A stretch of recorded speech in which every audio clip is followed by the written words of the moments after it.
Have you guys ever gone to the secondhand store looking for small items like lamps, vases, dishware, but end up walking with something much bigger in size? You guys might think that we're always looking for furniture, but that was not the case on this day. As soon as we got home, we got it out of the car and left it sitting on the driveway without realizing that it had started to rain. By the time we brought it in, we realized that there was a little bit of damage to the wick finish it already had.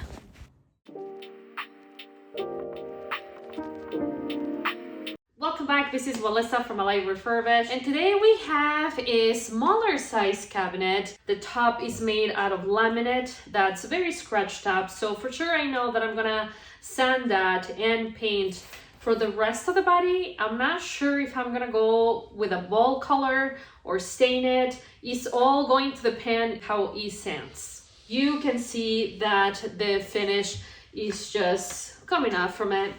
If you live in a small apartment, I think you could even put this on your entryway with like a mirror on top. It's just overall a great piece. It has lots of versatility. And how about a bar cabinet? Or a place to put your record player on top and store your vinyls? You guys always come up with the greatest ideas to use smaller pieces. And remember how we left it outside for a few minutes without realizing it started to rain? Well, here's a little side by side so you can see what the rain did to it. Besides needing a little bit of conditioner, the inside looked in great shape, and I could tell that at some point there was a shelf in the middle.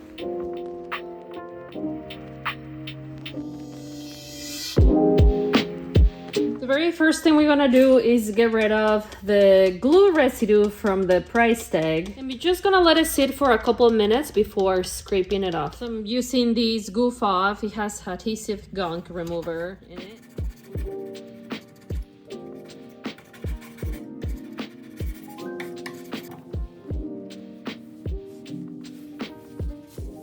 We're gonna clean the rest with simple grain here. You can use any degreaser for this part. Honestly, this piece is more dirty on the inside than on the outside. I forgot to show you guys that the back looks very, very pretty. The side has some pretty deep scratches, but I don't know. I'm hopeful I can leave parts of these guys stain.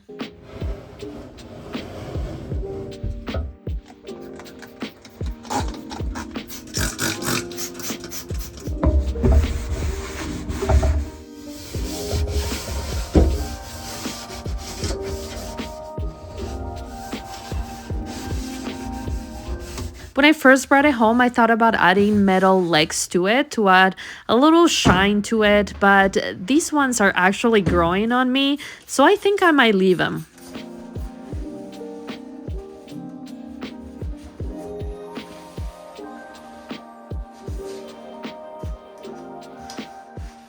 So I'm gonna start sanding using 120 grit. I have hopes that that will be abrasive enough.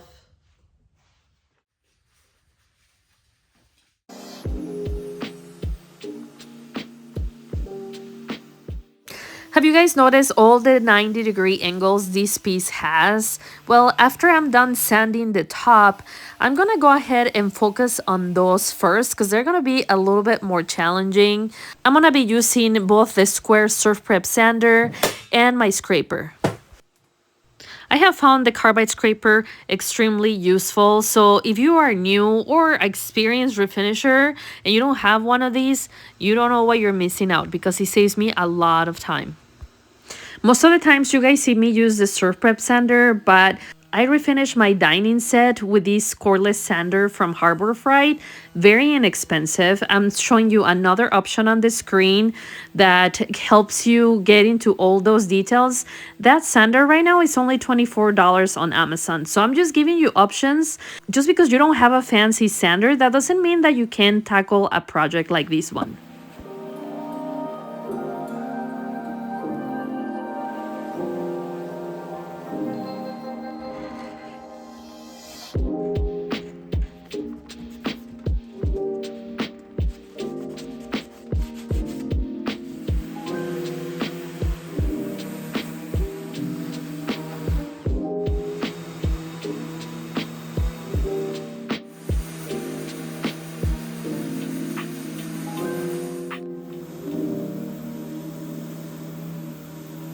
The time that I've spent sanding so far has not disappointed. I'm uncovering beautiful wood grain with darker and lighter tones.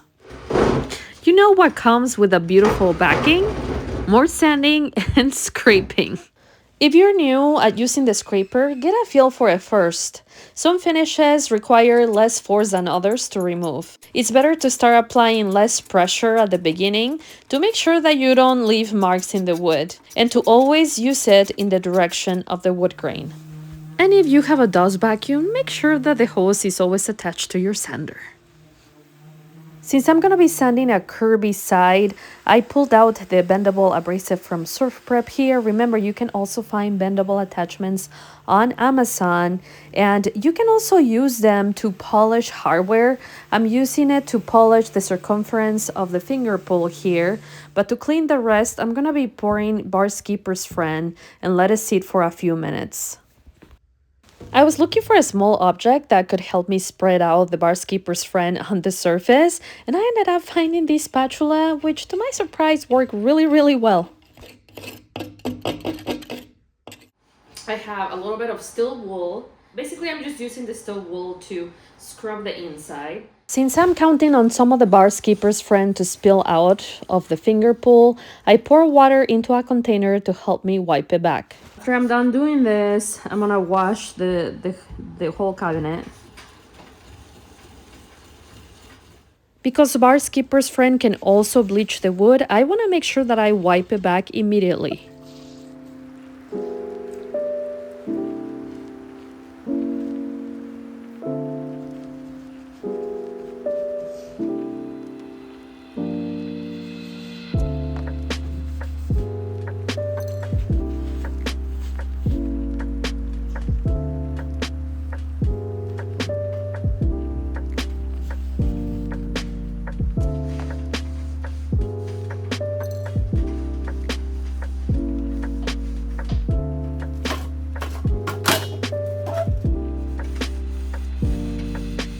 While cleaning the piece, I spotted a couple different repairs that the cabinet needs that I didn't see at the beginning. One of them is a nail that split the wood on the left side of the frame.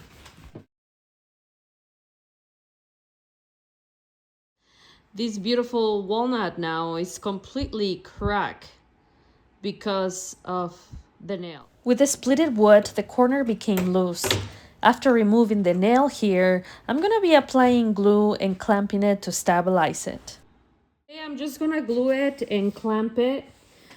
I also noticed that the bottom of this door has a little split here, and if we don't take care of it, when we slide it back and forth, I can just see this part of the veneer breaking and flying off. And so this guy needs to be glued in too. When I have to apply glue to a very deep space that is very tight and hard to reach, the syringes are extremely helpful.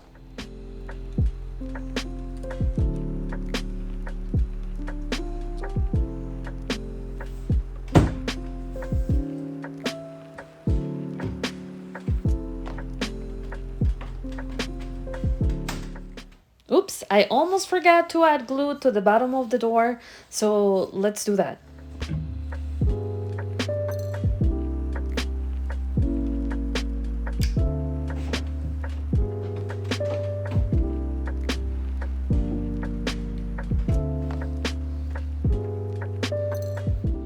As I was sanding the legs, I realized that they were made out of different wood. Since in the past, I really love how the walnut wood grain looks against the color black, I'm gonna go ahead and paint the legs. I'm gonna be applying 2 coats of the color lamp black.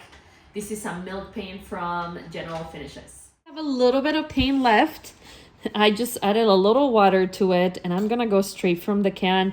I already stirred it really well to make sure that if there were any lumps and clumps, that they would hopefully dissolve. Otherwise, this is such a small spot that I don't have an issue. If there was some kind of imperfection, I could easily fix it. And I'm gonna be using the same color over the laminate top.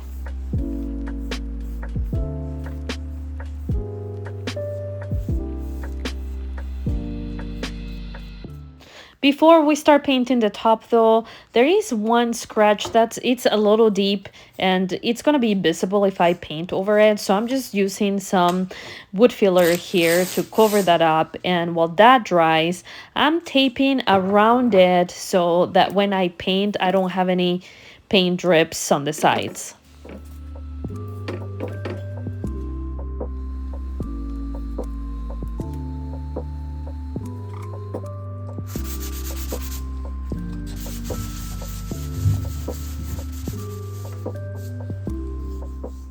Full transparency, I forgot to record spraying clear shellac right after cleaning the top and then scuff sanding it. But just know that if you do that before painting, that's gonna improve the adhesion in the surface. You really don't want to skip this step if you want the paint finish to last for a long time.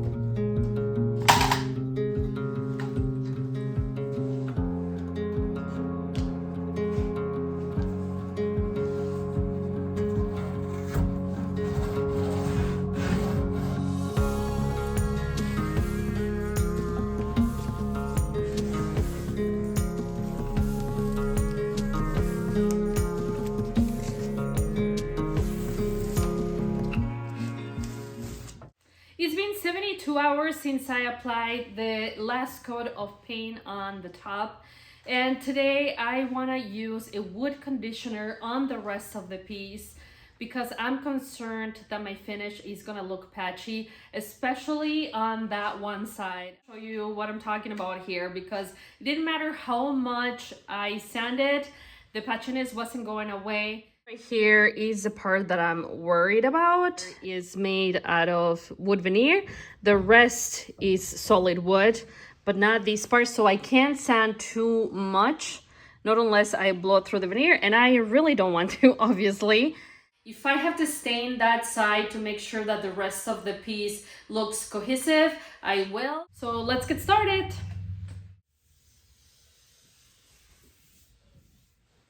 Oh, it's actually looking really good with the conditioner. Oh.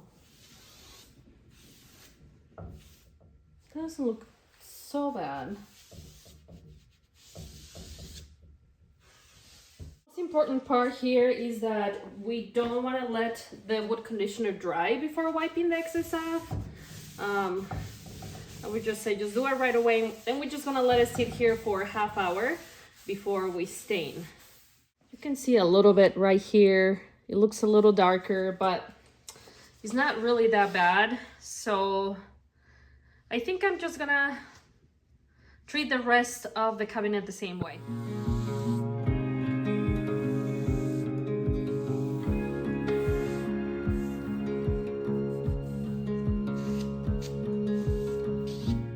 The reason why you want to remember to wipe off any excess from the wood conditioner right after you apply it, it's because if you forget, like I've done in the past, the surface is going to be so tacky that no amount of stain is going to attach to it.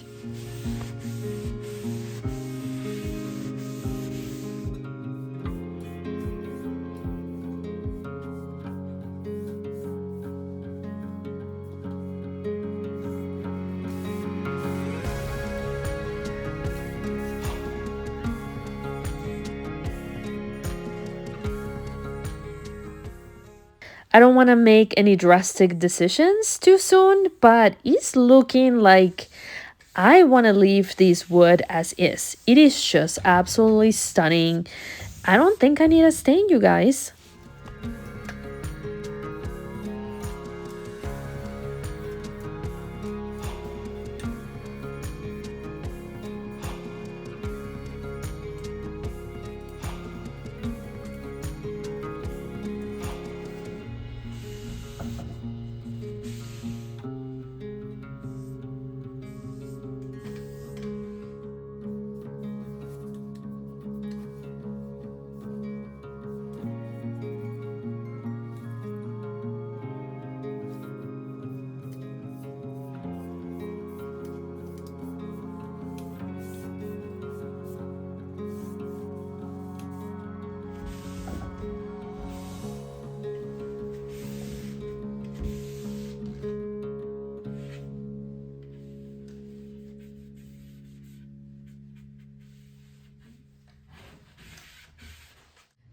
applying the wood conditioner, I realized how minimal the patchiness on this side was. It's something that I can definitely live with. I also love the dark and lighter tones on the wood veneer that we have going on.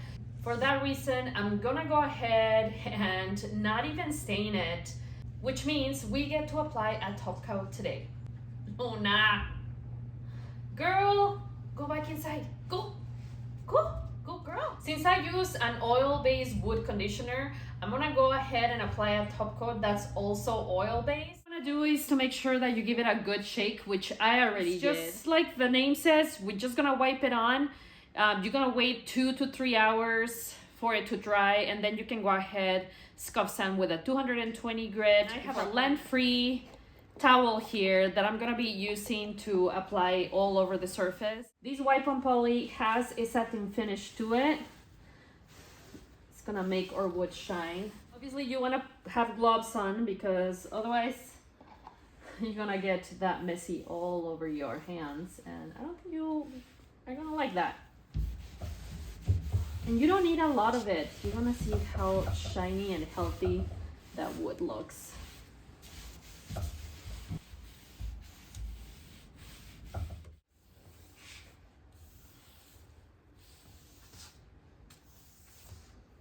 Just like I normally use with a water-based product, I apply a total of 3 coats of wipe on poly. The next morning, I conditioned the dry wood on the interior using this furniture tonic from Wise Owl. I feel like the exterior could use some more luster, so I ended up actually applying it to the exterior as well. I'm so excited to show you guys the final look, but you guys know that before I can do that, we have to take a quick look at where we started. And this is how the cabinet looks today. What a difference. I'm very pleased with today's results. Do you guys think I made the right call by leaving the wood natural instead of staining it? I also want to know, how will you use this piece in your space? Let me know in the comments, and I will see you guys next time.